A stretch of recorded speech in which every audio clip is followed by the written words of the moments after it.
네, 안녕하세요. 대기업의 이경민입니다. 오늘 HPO를 같이 살펴볼 텐데요. HPO는 저출산 수혜주이기도 합니다. 약간 물음표가 던져지기도 하죠.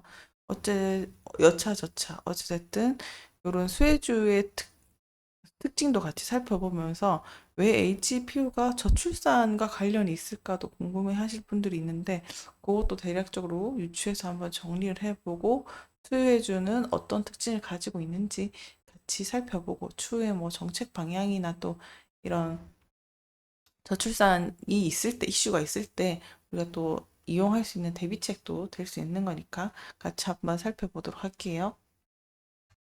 네, 6월에 있었던 이슈였던 건데요. HPO가 주가가 급등을 했었습니다. 근데 이제 이 저출산 대책 마련 때문에 이제 부각이 됐던 건데, 이 당시에 예, 대통령 측에서도 그렇고 이제 국가 비상사태를 선언을 하게 되면서 저출산 총력의 대응 체계를 갖추겠다 뭐 이렇게 발표를 했었는데, 이 당시에 이제 저출산을 가지고 비상사태를 간주를 하면서 이제 인구 전략 기획부를 신설을 하고 대응을 하겠다고 이제 공시를 했죠. 그렇게 되면서 이제 영유아랑 유아용품 제조업체들한테 긍정적인 영향을 미쳤던 건데요.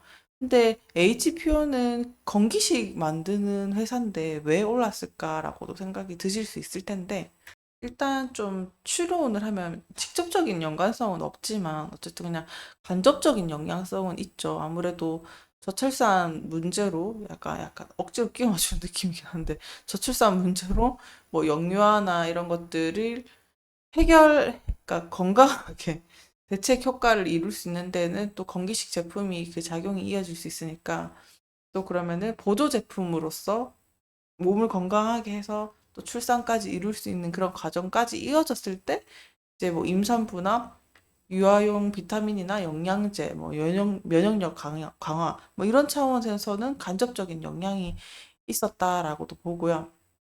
또 이제 저출산과 바로 또 대비되는 문제는 또 노인 인구랑 또 관련이 되는 건데요. HPO는 이제 어린이용 제품만 하는 게 아니라 또 성인이랑 노인 이런 것들을 위해서 건강기능식품을 또 만들고 있거든요.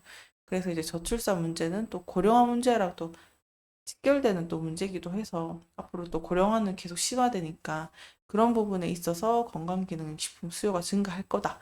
이런 연상작용에서 또 조금 이어지지 않았나라고도 생각이 듭니다. 어쨌든 정부 정책 차원에서 이제 저출산을 해결하기 위해서 인구 증가랑 이런 정책들을 적극적으로 추진을 하겠다라는 의사로도 보여지면서 이게 주가가 변동이 있었던 이슈였던 건데요. 그래서 굳이 이제 또 연관성을 붙이게 되면은 일단 정부 차원에서 이렇게 적극적으로 해결하고 한다고 하면은 뭐 향후에는 장기적으로는 제품 수요가 또 이어질 수는 있겠죠. 예를 들면은 과거에 이제 정부의 정책이나 대책 이런 거 발표를 했었을 때 또 기업에 또 영향을 미치기도 했었고, 2018년에 또 미국 세제 개편을 하고 난 뒤에도 기업 관련 기업들이 또 상승을 했던 기업도 있었고요. 2016년에는 한국이 이제 사드 배치를 딱 결정을 하면서 방산 관련주들이 급등했던 사례, 이런 것들이 또 비슷한 예로 들 수 있을 것 같습니다. 그래서 이 수혜주 같은 경우는 단기 반등률 특성이 강하지만 그래도 뭐 굳이 낙관적인 이렇게 시나리오라고 말씀을 드리면 이렇게 지원이 계속 꾸준히 이어지는 걸 볼 수 있고, 이건 매출로 동반돼야 되는 상황에서 가정을 하고 말씀드리면요. 어쨌든 그런 정책으로 인해서 뭐 HPO 제품 수요가 증가할 수도 있는 거고, 그래서 뭐 매출과 관련해서 이익이라든지 이런 것들이 작용을 하면서 주가가 또 상승할 수 있겠죠. 근데 사실은 뭐 단기적인 반등이 큰 요소라서 그쪽에서 무게 중심을 두고 봐주시면 될 것 같습니다. 그래서 뭐 대체적으로는 정부 대책 이런 것들이 좀 실효성을 발휘하지 못할 가능성은 더 큰 거고, 그래서 또 거기에 따라서 경제 상황이 악화되고 될 수도 있는 거고, 지금 또 상황이 또 안 좋잖아요, 경제 상황이. 그래서 일시적인 상승이고 대체적으로는 또 하락을 할 수도 있는 보통의 패턴을 또 보이고 있습니다. 그래서 장기적으로 또 쪽으로 봤을 때는 이게 주가가 매출이 받쳐줘야지 이 실적이 나와야지 상승의 요인이 있기 때문에 이거는 정말 단기적인 관점에서 특징을 좀 가닥을 잡아주시면 좋을 것 같습니다. 그래서 이렇게 수혜주의 특징과 패턴이라고 하면은 일단은 정책이 발표한 후에 바로 또 급등을 보이는 패턴을 갖고 있죠. 뭐 대형 뉴스나 이런 것들은 또 당연히 또 주가 반등으로 이어지는 영향이 있고요.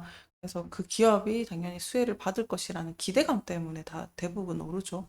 그래서 단기적으로 대부분 상승했다가 그런 기대감이 일시적으로 반영이 돼서 이제 정책이 실행이 되고 구체화되기 전에는 다시 주가가 조정되는 패턴을 보이고 있죠. 그래서 초기 급등 이후에는 이제 수익 창출이나 효과가 또 나타나지 않는 패턴이 대부분이기 때문에 그래서 이제 이익 실현을 하는 목적으로 보통 매도가 이뤄지고 주가가 하락하는 보통의 패턴을 보이게 됩니다.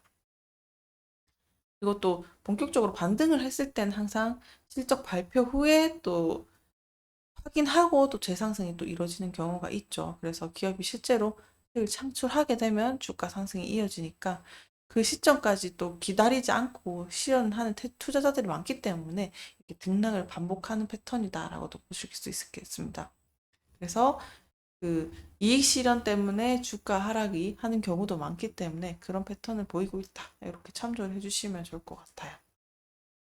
그래서 이런 대체적인 패턴은 정부가 새로운 부양책을 발표하고 난 뒤에는 그래서 첫날에는 보통은 주가가 급등을 하고 그리고 다음 날이나 그 주 안에 보통은 다 조정을 받는 형태다. 이렇게 보시면 될 것 같아요.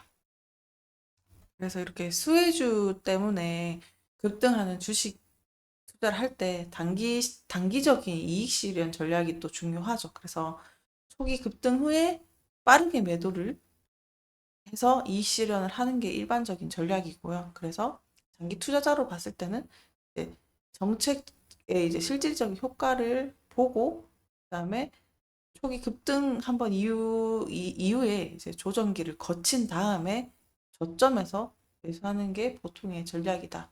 그리고 이 더불어서 이 정책의 효과가 나타날 때까지는 시간이 상당히 걸리고 그런 것들을 참고를 해주시면 좋을 것 같습니다. 그래서 수혜주 자체는 변동성이 상당히 크니까 이 시기와 사이클을 정리를 해보고 또 다음에 또 정책 지원 이슈가 있을 때 또 정리를 해서 또 말씀을 드리도록 하겠습니다. 오늘도 시청해주셔서 감사합니다.